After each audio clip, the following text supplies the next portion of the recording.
John Dumelo was before the panel yesterday and answering questions on his plans to fill that role. But it calls for bigger conversation because agriculture really has always been the mainstay of our economy, but we have some threats to it. Food inflation is skyrocketing. We are obviously unable to produce enough of certain foods to feed the whole country. And while all of that is going on, we are also concerned about the fact that agriculture is not yielding as much revenue for those in it as they would like. And it's difficult to get into that sector. You need help, you need assistance, you need capital, you need motivation. It's difficult, but it needs to get fixed. So we've brought together some great minds to help us figure it all out. Edward Karewe is the former General Secretary of the Agricultural Workers Union. Anthony Morrison is the CEO of the Chamber of Agribusiness. And Kojo Akoto Boating is a farmer and engineer. You can call him a fangineer if you wish. He joins us on the phone as well. Gentlemen, good morning to you all. Good morning. Yeah, it's great to have you, and there's a lot to talk about. But let's start with your initial thoughts on how John Dumelo's vetting went. What was the big takeaway for you? We'll start with you, Mr. Karewe. Well, once again, good morning to you, all of you. It's been some time, and also my colleagues, Morrison and Dakude, and those who are listening to us. Well, it was exciting listening to the young man, trying to, maybe that is his first time of meeting such a difficult vetting committee. He did very well. I saw that some of the questions were actually not meant for him because if you're a deputy, you are, in my view, you're a policy taker. You don't make the policies yourself because your boss is there. But he was being to try to, espouse policy decisions, which I thought that should not have been the case. And also, when you were a minister, you were there to prosecute the government's broader policy, but not your own views and so on. So he did very well, and he appeared to be sincere about what he thinks should be done. And as we have seen in the past, it's not so much about what we want to do, what is in the policy. At the end of the day, it has to do with the implementation. So the state of our agriculture is really in tatters. We need to reorganize it, but I would say that the Ghanaians should be minded that it is not going to be done within a short period because there are real physical gestation periods. To grow a particular crop, we need a gestation period to do that. And there's no way our government can marshal all the resources. Even if we have the resources, some of them just have to take their natural course. Like this irrigation, it cannot just be done within 1 year. It cannot just be done within 6 months. So these are matters that it will take us about 2-3 years to be able to achieve. So our expectations should be toned down, even though we are told that it will be done. And then, again, they should work together and help also with the stakeholders. And certainly, we will turn agriculture around gradually. Right. Now, Mr. Morrison, I'm glad you're part of this conversation, mainly because you can see the president has the vision of linking agriculture and agribusiness in a very specific way by creating a separate ministry for that purpose. But of course, it all starts with food and agriculture. So yesterday, listening to John Dumelo, what did you take away as potential growth indicators for agribusiness in Ghana? Well, thank you very much, Kojo and Winston, and good morning to my colleagues, Edward and Barton. Yes, I followed the discussion very well, the vetting But Kwejo, before I come to that question, I still think that as a country, the way we carry ourselves with vetting process must be looked at. We have the NDPC that guides in the development of our national policies.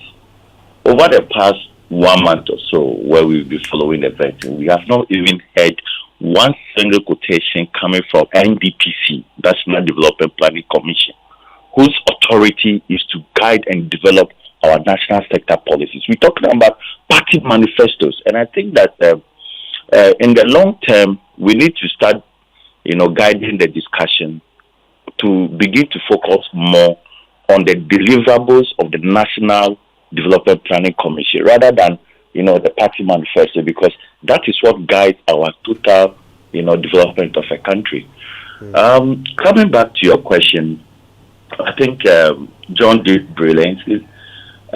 He articulated the areas of the irrigation. As you all do know, we only have 12% of our total irrigable land, which is about 1.9 million hectares, and out of which government has done about 30%, and the rest being done by the private sector and the development partners.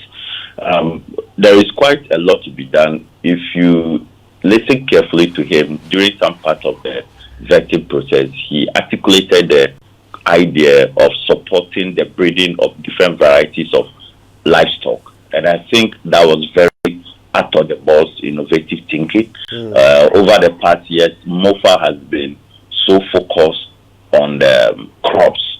Yes, crops are critical to attain food security, but at the same time, you need the protein, animal protein, and others, because we are dealing with lactating mothers, breastfeeding mothers, and pregnant women. They need more of this protein to fortify their wombs to be able to have better delivery systems. So protein is very key, and I like the fact that he's talking about supporting some of these institutions with different varieties to then distribute to the youth. I think that would go a long way, because as a country, we import well about 1.2 billion metric dollars worth of frozen chicken annually, and about $800 million of frozen meat. Okay, so if as a country we can find a way to regenerate some of these meat imports here in Ghana, and don't forget, in terms of the livestock itself, the animal itself, we do about $600 million annually from the West Africa sub-region. So this is very innovative, and I appreciate the fact that he has brought that up. Earlier in the year, the first week, the chamber paid a visit to the biggest livestock trade center in Ghana, which is Turaku, close to Michel Camp. And I can tell you that if we can pay attention to that place, the one in Kumasi and the one in Tamale, Ghana will not be importing meat, because the volume of meat, look, they receive about 30 to 40 trucks of livestock every day, and each livestock carries about 45 to 70 live animals. Assuming these cattle are being sold for 6,000, you multiply how much is being sold over there per week. And that is an economy of its own. Okay, people are doing different types of meat, people are doing different types of meat processing and all that. And it's a 24-hour economy. I was told by the veterinary officer, he doesn't sleep. He has to inspect the meat, the livestock before being killed, and post, slaughtering inspections. It's a huge economy. And I think it's time we pay attention to the livestock. Let me also add that we need to also look at the irrigation very well. We've been told in the past that money meant for drought resistance, and we all saw it, how bags of rice and sugar and maize were distributed to party apparatchiks for money meant for the World Bank, $130 million for drought support was used to purchase food items, rather than to provide farmers with irrigation machines, pumps, generators, drip lines, pipelines, to be able to extend water to their farms to produce. A government and a minister thought that distributing rice was a better solution. Even though the chamber stood against it, we published, but he never changed his mind. So I think that the irrigation for wealth creation and job creation is right in place. If you look I was listening to you, and my dad is always on Joy anyway. So, and you were doing the analysis about the challenges you're going to have with the Galamsey water and what has to be done. Wilson was talking about the technologies available. To a long run, we need to conserve water.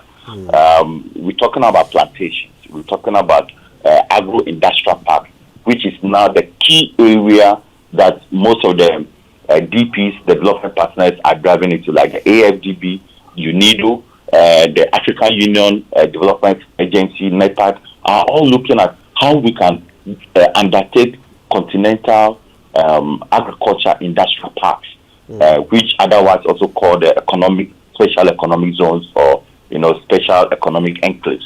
So there's a lot we need to do, and I buy into John's vision to support the agriculture sector, and also the fact that he's going to drive in the vision of His Excellency the President and support his substantive minister.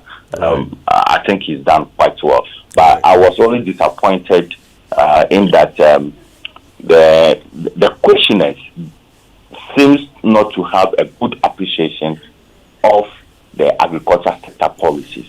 With expectations were that they will ask some technical questions that will bring the best out of the nominee, and some of these things were missing.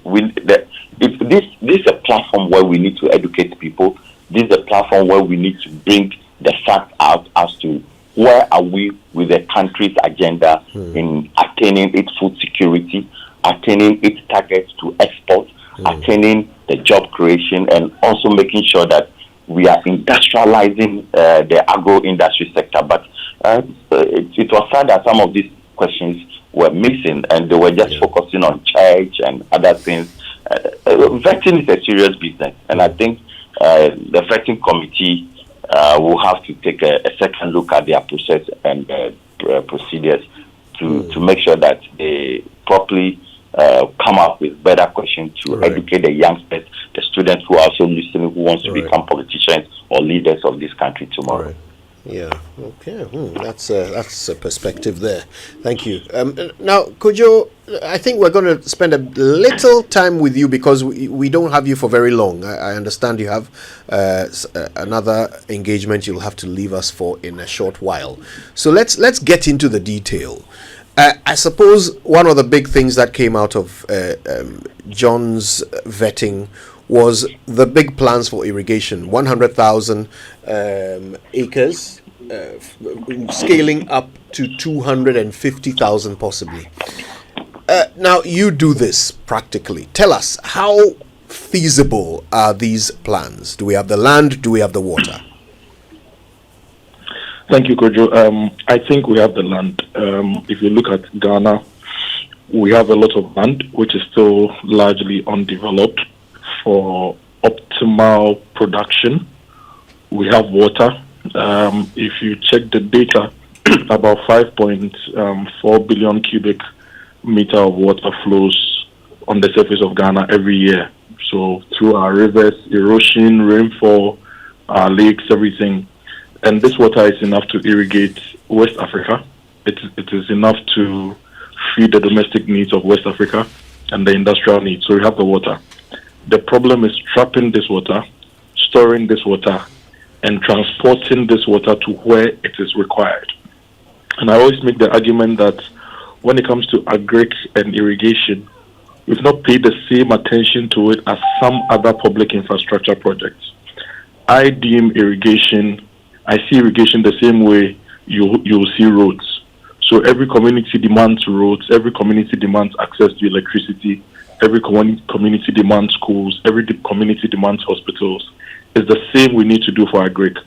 because irrigation and developed lands is a foundational element for food production. If you don't have those things, you cannot produce food. Let me liken it to real estate. If you need housing, you need to get land. You need to put in the services, so access road, water, and electricity. Then people can build houses and live comfortably. Now, if you need to produce food, you need land. You need to develop the land. You need to have water because plants require water. You need access roads because you need to move in input, machinery, and outputs. And you need support infrastructure like housing, processing, warehousing. But unfortunately, we've not done that much. We are always told that electricity access is over 85%. We are always told that, water access is this and that. But we've never really consistently invested in irrigation to enable production. So, two things. I think that we need to look at irrigation in two ways. We need to look at the large-scale enclaves that enable commercial production. These enclaves may be far from town or the communities. And then we need to look at community production areas that enable local production for local food consumption, some processing, and some trade. Now, if you go to a place like Adoe, where I'm from, we have scattered farms all over. If you go to Yendi, you have scattered farms all over, 2 acres here, 1 acre here, 2 acres here, 1 acre here. So even when you want to do organized mechanization, it's difficult because your tractor moves from one piece of land, travels 8 kilometers to another, travels 9 kilometers to another to plow, travels 12 kilometers to another to plow. So there's a lot of inefficiency. But around Yendi, if the government strategically develops, say, 1,000 acre lots, which we distribute among families, maybe 10 acres, 20 acres, then we organize the space. Aggregators can come in with the support with inputs. Mechanization companies can come because it's an organized space. And you see that there's a certain level of control and a certain level of harmony within the space. We have not organized our agri space like that. Then we can have the large-scale enclaves, which are 10,000, 20,000, 30,000 acre enclaves with large-scale mechanization to drive optimal production, to feed industry, to feed processors, and also to even produce enough for exports. And I think that this time we need to enjoin the government not just to speak about irrigation and infrastructure provision and mechanization, but actually to invest. And we need to compare the investments going into agri with investments going into roads, investment going into hospitals, investments going into schools. Because this is the thing. If your nutrition is right, your healthcare is right. If your nutrition is right, your mental state is right. So when you go to school, you can study. We can use nutrition to solve some of our health problems and to solve some of our general existential problems. So if we are investing, say, 20 billion in roads within a certain year, we need to have a corresponding figure for agri investments when it comes to infrastructure mechanization, because the roads must lead to productive growth poles that enhance the value we create within the economy.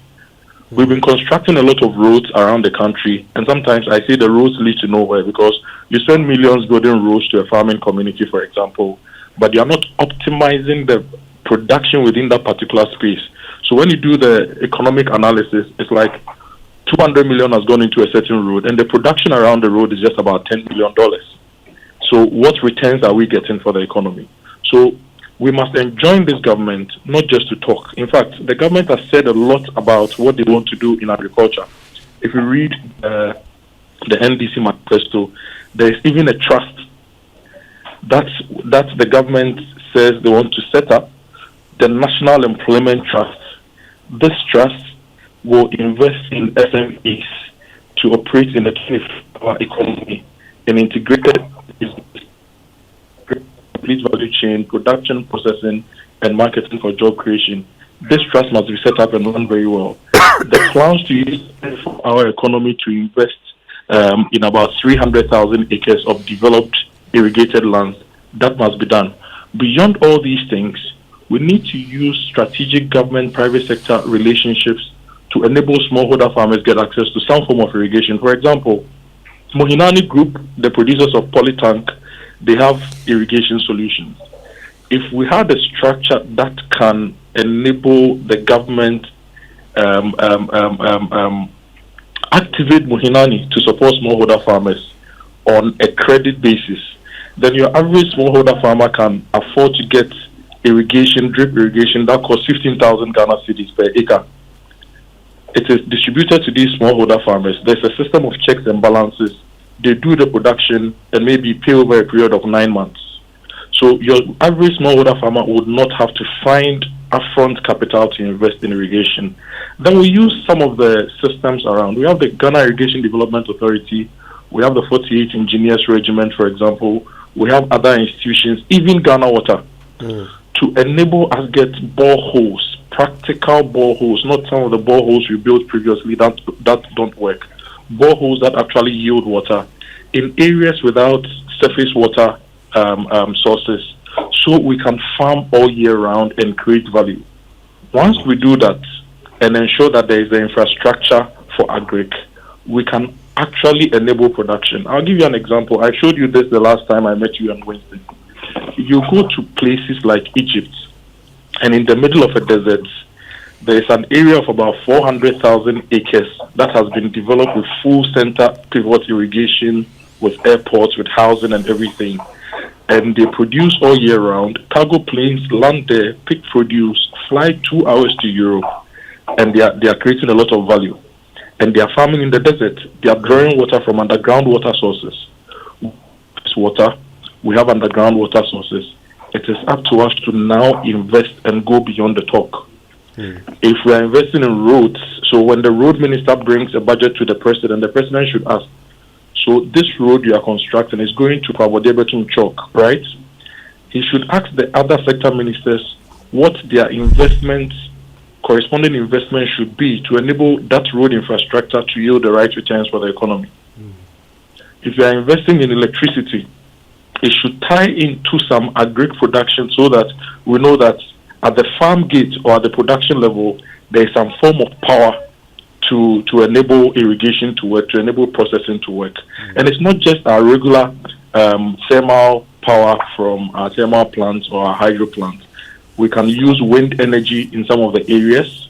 Along the coast, we can use simple wind energy solutions that don't cost more than 50,000 cedis to enable communities have access to power to do irrigation. In the mountainous areas too, there's opportunity to use wind energy, there is solar energy. And importantly, what I expect this government to do is also to invest in processing infrastructure. We've been talking about the cold chain, we've been talking about the agric logistics and all that. But we should also start thinking about the dry chain. We have sunshine almost all year round. A lot of our produce end up getting rotten because of post-harvest processing. And I always argue that we can use the sun, smart solar drying solutions, and mechanized solar drying solutions to be able to dry a lot of the produce, especially the veggies, from tomatoes to pepper to ginger to onions to a lot of our veggies. We can dry them and store them for use in the lean season. About 50% of our tomatoes go waste, and we import a lot of tomatoes. So if I were the agric minister, for example, in the key tomato enclaves, I'll spend $5,000 to buy 1 ton dehydrators, and so a 1 ton dehydrator will cost you about $5,000, right? So I'll buy a lot of these things, position them in the vegetable hubs so that when they are harvesting, they are drying some and they are selling some. In the lean season, when we don't have fresh tomatoes, for example, we can rehydrate tomatoes, and you just put them in the blender, add water, you blend and you get your tomato paste back with no additives.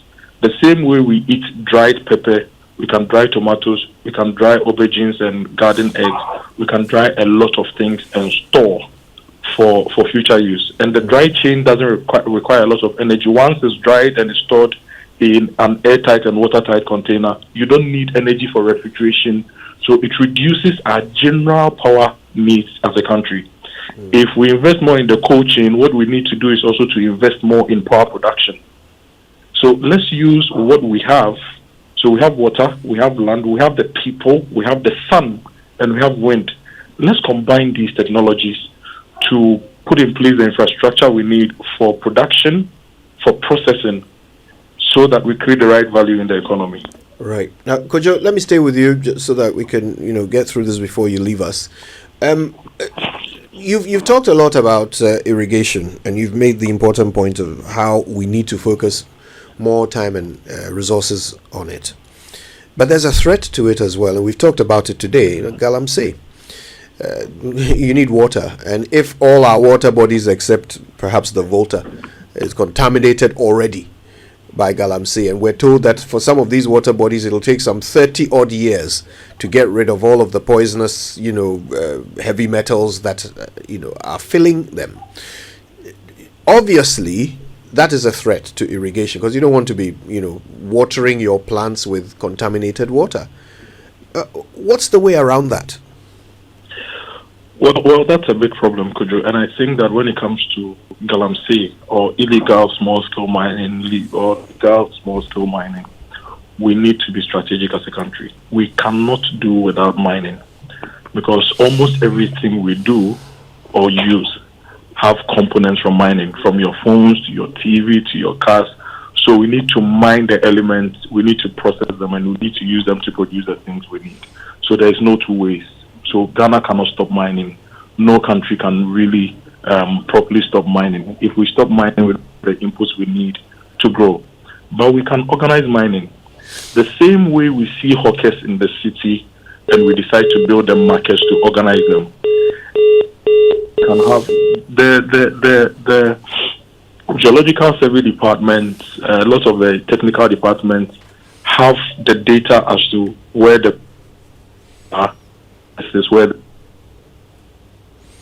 Right, I think we're losing you there, Kojo. You might have to reposition Kojo? yourself. Yeah. Can you hear me? Can you hear me now? Yes, it's better now. Yeah, thank you. So the same way the large mining corporations are given concessions where there is quality ore for them to mine profitably, we also need to use the data available to us as a country to set mining enclaves. So, for example, if you go into the Birimian and basins, those are the main basins where we get a lot of our gold also. The Takwa, Birimian is eastern region areas, Queen is region related areas, the Tano basins and all those places. The government can say within this enclave there is 50,000 acres we are setting aside for small scale mining. Within Western there is 50,000 acres we are setting aside for small scale mining. Within this area there is 50,000 acres. Then we move all the people there. We license them and they start mining. We put the controls in place. So the same thing the large scale miners do, that when they mine, they have clean dams and all those things. We also mine in these small scale, in these enclaves for small scale areas. As they destroy and move to new areas, we use bioremediation efforts to reclaim the land. Luckily, a lot of our local timber species can be used for bioremediation. We can use our regular odum, we can use our regular off-farm, we can use our regular olina, we can use mahogany, we can use teak, we can bring in paulownia, we can bring in eucalyptus. These trees absorb a lot of heavy metals, they absorb a lot of the polluted water, they grow very fast. So whilst people are mining and destroying the environment, we track back to do bioremediation to set up new forest, which in the next 10, 20, 30 years can give us timber. So it's all about organizing the species to be able to do things in a managed and controlled way. Mining and illegal mining employ about 1 million people. We have consistently looked at the data and said we should stop it. I say we shouldn't stop it. We should organize it very well. Let's create the enclaves for people to go inside and mine. If you don't want hawkers on your streets, and you create markets like Malata Market, Adenta Market, and all those things for them to go and you're able to organize and take tolls and taxes, you need to also create enclaves. We are saying we should create enclaves for farmers. Why not enclaves for miners? We are saying we should create free zones for processors, free zones areas of processors, and we even have a free zones board. Why not a mining zone with a board? Now we have the gold board coming, we have all sorts of things coming. And we use the science and the knowledge and the technology available to organize these people, help them with new technology, new machinery, and we make progress that way. Yeah. I Could you, think one of the, that we- forgive me, could you, we one can of make the, some progress. one of the criticisms that have been leveled against this idea, which has come up a few times about sort of enclaving miners. One of the criticisms is that the thing about mining is that you're not producing the gold, you're finding it. So if you allocate places to people and say, go there and find it there, it kind of limits their ability, because they believe that they know the places where they will find the most gold, and if they are moved away from those places, then they feel like their options and prospects are being limited. That seems to be the biggest criticism against enclaving mining. Kojo, there is data. There is data. It's the same data we use to attract large-scale mining companies into the country. I do not want to risk mentioning any names of any companies, but we've seen a lot of the large-scale mining conglomerates moving from one mining site to other, having multiple mining sites and mining at scale. So let's use the data available to the government. Let's know the places with quality ore that we can also put our people to go and mine. Let's put in place strategies to tax them right and to get the right levies and the right royalties from these people. Let's put in place the strategies to ensure that they are mining sustainably. Let's use the lecturers and the professors at IESS, at Institute of Natural Resources, the Forestry Commission people, and all the work they've done on remediation, on land restoration. And whilst we tax them and collect the levies and the royalties, we put some money down to do remediation. Let's treat small-scale mining as an industrial ecology process where we promote efficiency, we promote consistency, and we promote a closed-loop system, such that in an area of 20,000 acres, if people are mining, they are taking out resources. We are using the money to invest in restoring the landscape. So you get the gold, you get the copper, you get whatever minerals you are looking for your industrial and for your economic growth and everything. And then you are also restoring the land. I strongly believe resources were given to us to manage sustainably. And once we put in place a strategy to extract and restore, we will be making progress. We can make the same argument for agriculture. In agric, you extract a lot of water, use a lot of minerals from the ground and everything. But once it's sustainable and you're able to do it well, to restore, to allow the land to follow sometimes, to not extract water too much and to not waste water, we carry on. So it's the same resource extraction. Agric is resource extraction, but in this case, it's more biological. You put in a seed, it grows, or some animals meat, they grow, but you are taking resources from the environment to feed them. Mining is also resource extraction. Extract the resource sustainably. Restoration. And we can actually get money from organizing mining rights to invest in the restoration. Because you have 1 million people engaged in this. Stop mining and then what?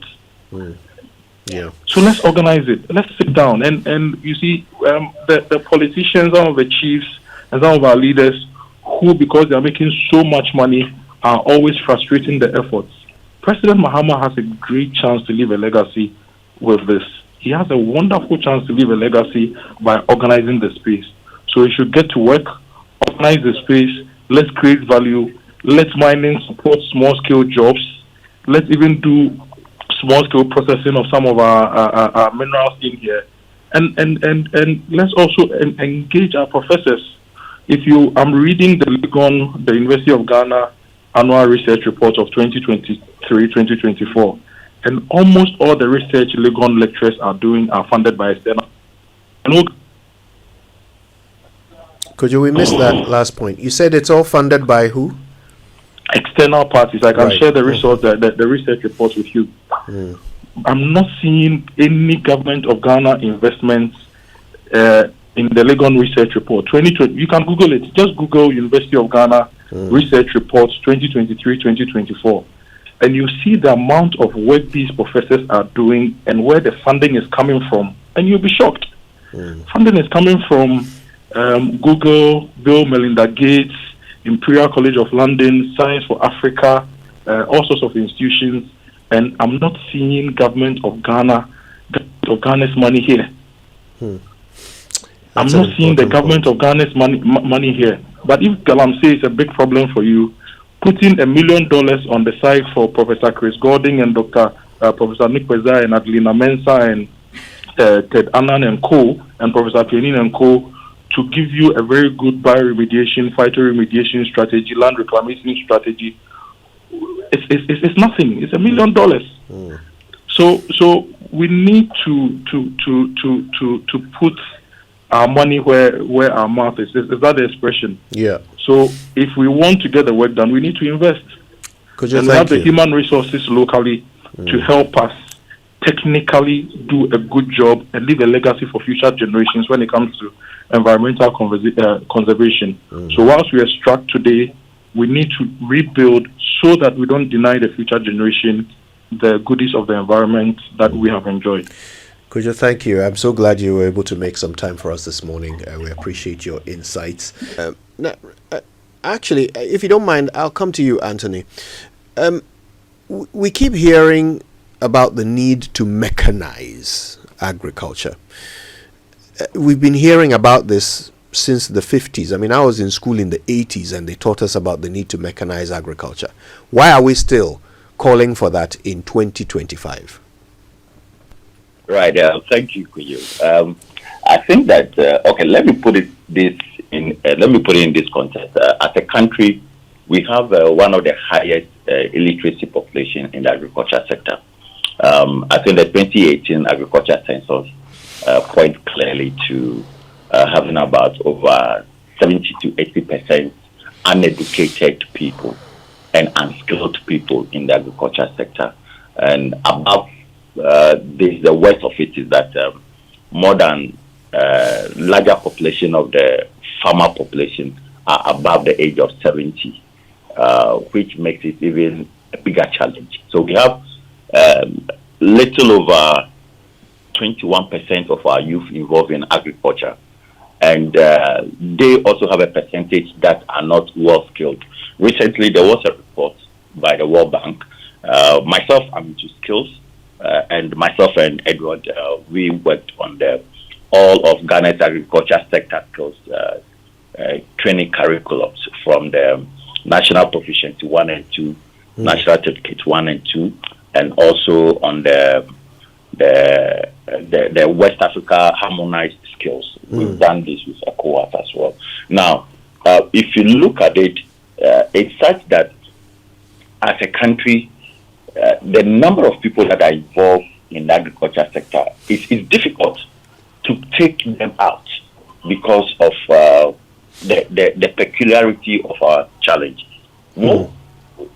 Has been a strategy working with ILO, World Bank, and TVET Service, TVET Commission, Ministry of Education, GIZ, is to introduce an economic skills diversification program to some of these people who are involved in the agriculture sector, but they are not economically, let me use that word adversedly, economically productive, because most of their production are more of subsistence, but though they provide some rural economy to their engagement, it doesn't have an overflow on the national cake. So that has been the strategy. Now, with the kind of curriculums that we have also developed, and let me be quick to add that mechanization is different from tractorization and irrigation. Let's get it right. Okay? Because deploying tractors on the farm does not also imply that you are mechanizing the farm. Yes. And mechanization entails a lot of others, like, for instance, deploying the kind of irrigation, deploying the, let's say you are using the boom sprayers for your irrigation, you are using planters, you are using combine harvesters, but just the tractor on the farm is not a mechanized activity. Then also, of course, you need to have the warehouses as part of your post-harvest strategy to reduce food losses and all that. But what we haven't been able to do as a country, the deliberate attempt, and I'll give you a exact picture. When you go to Akuse, we have Ghana's only irrigation school. That school was supported, the infrastructure facilities were supported by GIZ, but over the past 10 years, it hasn't been used. It's still lying in the bush. Meanwhile, we're talking about increasing skills in agriculture sector, increase mechanization activities, and do all that. This report I'm talking about by World Bank and Haifa International, Ghana was compared to Kenya, Tanzania, and the rest of Africa, I think 15. We came about 15 or 13 in that ranking in terms of technology adoption and skills in our agri-tech businesses.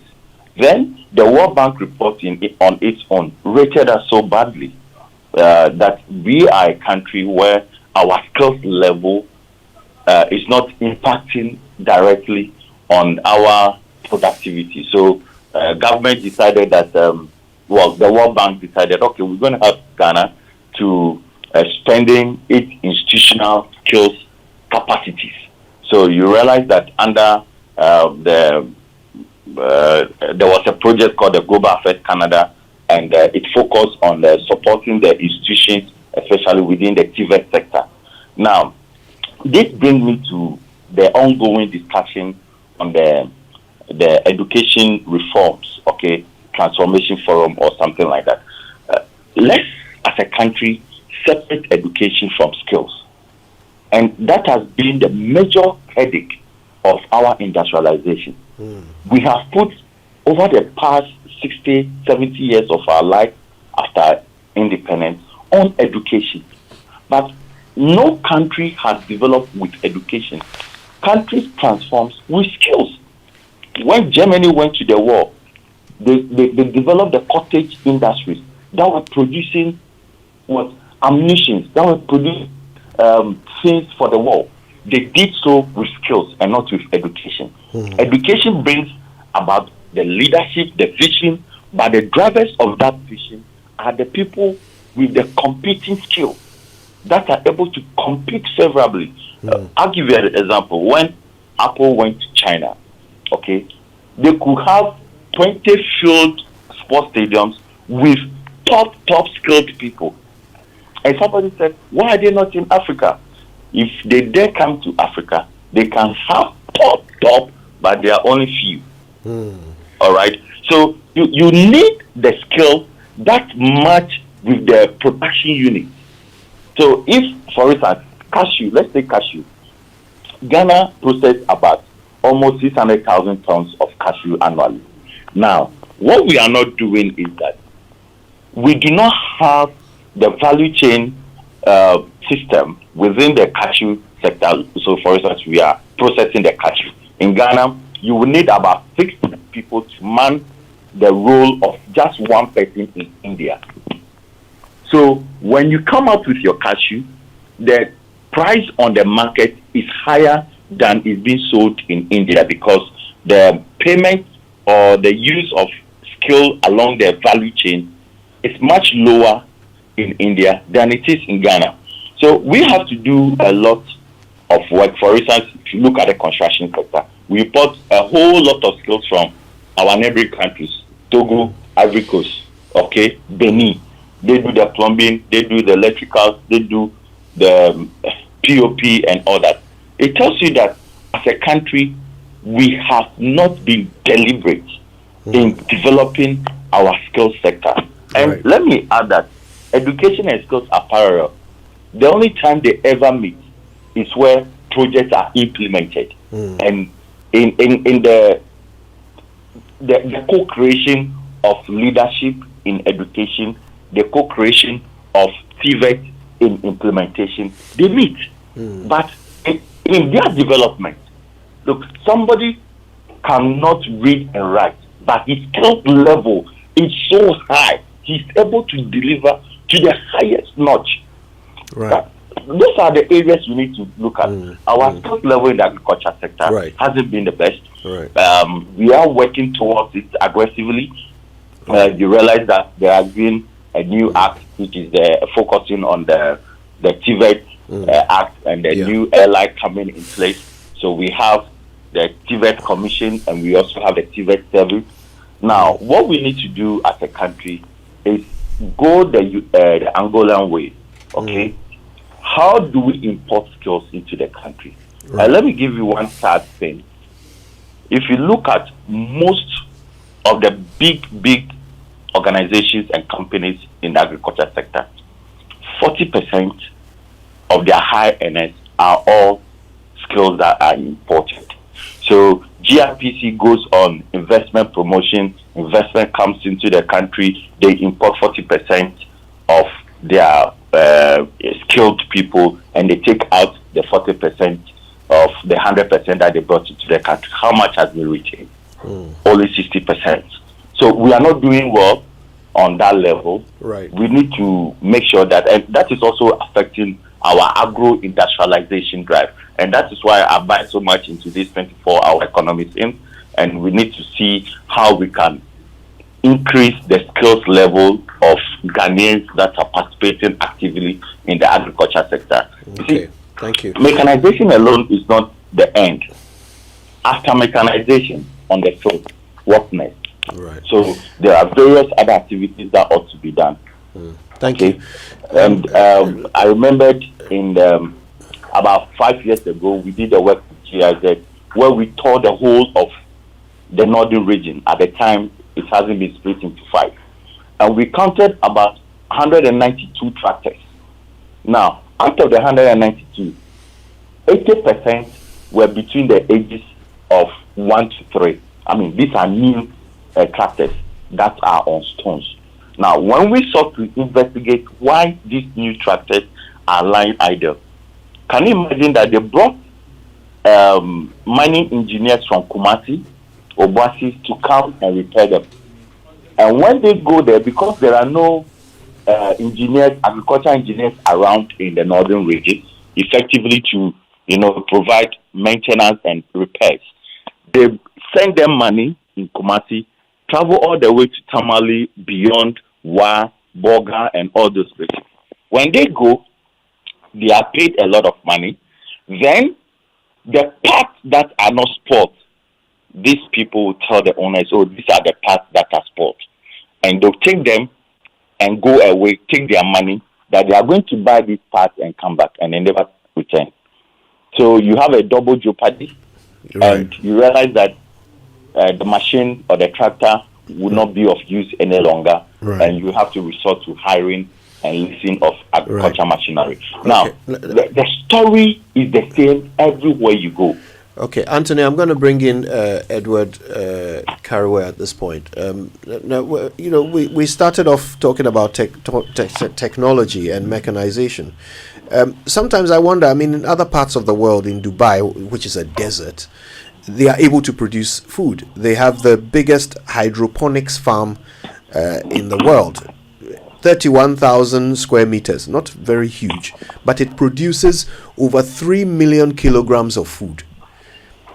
Just using hydroponics technology, so very little water, very little soil, but it produces massive food and fruits and vegetables. These things have already been figured out by others. Why are we unable to just carry out some of these simple things? Greenhousing, for example, in Ghana. What is our excuse? Yeah, Kojo, so much has been said about my colleagues. And when I started, I said that we should not expect so much immediately from the government, because everything must be looked at in context. You have raised the question about Dubai and the rest and so on. The type of leadership they have, we don't have that type of leadership. And leadership is critical. We have a cycle of 4 years then to go back, and people are not sure whether they will come back. And when a new government comes, it takes a different turn. Most of the things we have talked about, that is why Morrison indicated at the beginning that all that we are doing should be situated in the National Development Plan, but not in a manifesto. A manifesto, though, is also an economic plan, its economic plan is aimed at, gaining power. What type of economic plan are you going to do so that you gain power? So, and a manifesto is having a double, purpose to gain power and then to develop the country. So, all the things that we have said, from irrigation to the farmers, we need to be modest as a country. It's just like the cars that we drive. There are these small cars that cannot travel to Takrady. Yes, they can. You can force them to go. I am in Takrady now. That's why I'm talking about that in the Western region, looking at something. You can take them there, but they will not be long. They will break down because they are not designed for that. What is the state of our economy? We need to pick it from that point and grow up slowly. And then we should be modest. This irrigation thing we are talking about, you made a very important intervention concern when you raise about the southern side and then the Galamsey areas. We should forget about irrigation in those areas for now, because we cannot harvest the water. When you harvest the water, you harvest Galamsey water. But it's not just that we don't even have the resources to irrigate the country at the same time. We should concentrate on the areas that we don't have problems in terms of irrigation and do that. So we have to go and look for the low-hanging fruits before we go in for the more difficult faraway fruits. Also, again, when you have all these Lazarus plans, it must be anchored on availability of resources. Today, our country is in a tatters. We just don't have the money. We are waiting for the State of the Nation address, which will come and tell us things that I hope we don't believe that is it. But we just know that this State of the Nation address is coming to sadden us the more that our country is not in good. And that is a fact too. Yeah. So, again, why is it that smaller countries like Burkina Faso are doing well in agriculture and Ghana is not doing well? We don't need to go far. I spent my whole time, ending of December to January, in the northern part of Burkina Faso to see what things are happening there. And I will tell you that if you look at, you need to break the profile of our farmers today. It's about small-scale farmers and then the large-scale farmers. How are you going to address the small-scale farmers who are already in existence and they need to survive? So when we talk about irrigation, it must target them. And what I've seen, every house around the northern part, they just dug boreholes, that using their own resources. So these are people who are already in agriculture. What government can do is to support those who are already in agriculture. For instance, they now, after digging the borehole, which they power it, they need inputs. What type of inputs? If you give them the inputs, can you ensure that they apply the inputs on their farms and everything as prescribed? This we need to make sure that it is done. Now, after they have harvested or produced, is there a ready market for them? These things we need to immediately look at, so that those who are not in agriculture and they are particularly in the small scale and they want to come in, they can also then come in. But if we come with a plan and people hear we are encouraging people to go into agriculture, there is support for them to go into agriculture. Some people will also go into agriculture. Meanwhile, they are not committed. They take the resources, they take the inputs, and then they flop because that is not where they want to be. So you start from where you are. Again, we have got agricultural institutions which are training out these young men. Look, they are sitting at home. You talk about Kwadaso Great College, you talk about, there are about 5 or so within the country. You train them out, and they don't have place to go. These are young men and women who you can use to push your technology, and then they can reach the small holder farmers and support them. We have left them. They are just, they don't have job, they have the skills which you can improve upon, and then they are wasting away. These are things that we have to look at. So, in all this discussion, we need to know that there are some things, they are good, but they cannot be done now. Look, they need to take about 10 years, 20 years to do them. If you look at the Egypt story, which is a good one, spending so much, having thousands of acres and so on. What is their government structure? Who pushes that? And it is a stable government. It is a government that is benevolent, but we are not. We also have stable government, but we don't have benevolent governments.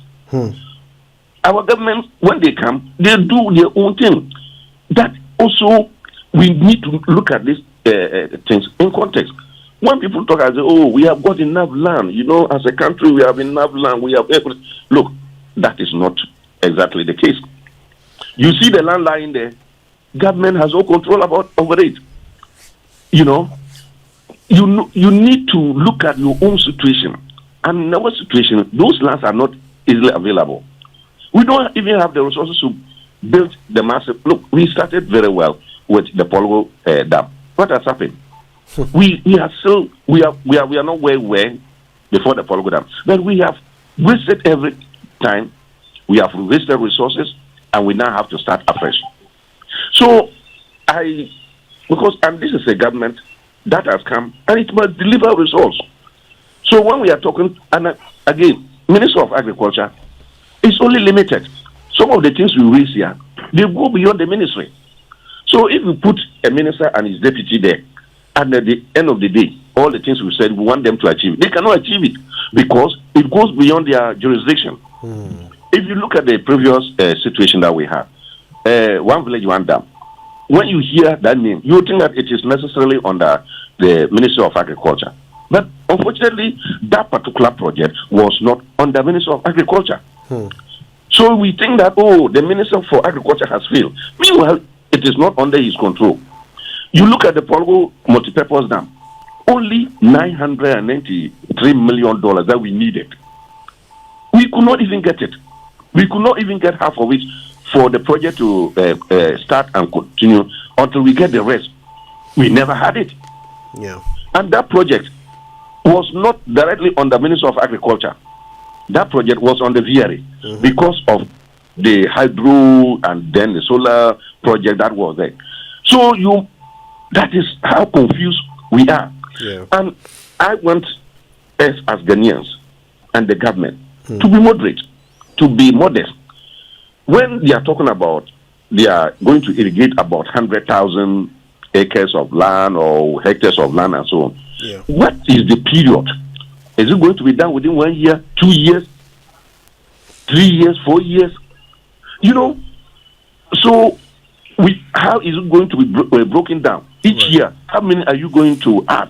Right. So that by the close of the period, you have the 100,000, or is it going to be the first year? Yeah. So these things are not very clear. And that's what I'm saying, that if you take ministers and you take ministries, and the way our governance system is designed, the ministries, they are not really connected the way we think they are. They are not.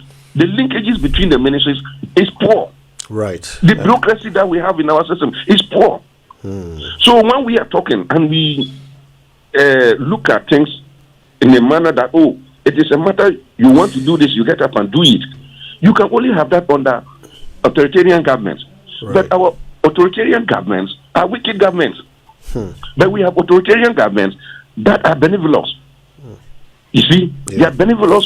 They do the things that will help the people and push them to do it. Right. And they go ahead and do the good things. People will complain, but at the end of the day, they have done the good thing for the country. But we have autocratic governments under democracy which dissipate our resources, and you can't do anything to them. Right. So I want us to situate and be modest in the discussion and what we expect, because at the close of the day, all of us need food to eat. We need employment for our people. Right. Yeah. And if we don't take care, we will have, first of all, discussing some policies, what it should be, that at the close of the day we will not achieve it. That's something to think about. I appreciate that. We need to be modest and manage expectations. That's Edward Karawe, former General Secretary of the Agricultural Workers Union. You've also been hearing from Anthony Morrison, CEO of the Chamber of Agribusiness, and before that, Kujako Tubuating, a farmer and engineer, was also on the show. We appreciate you all very, very much.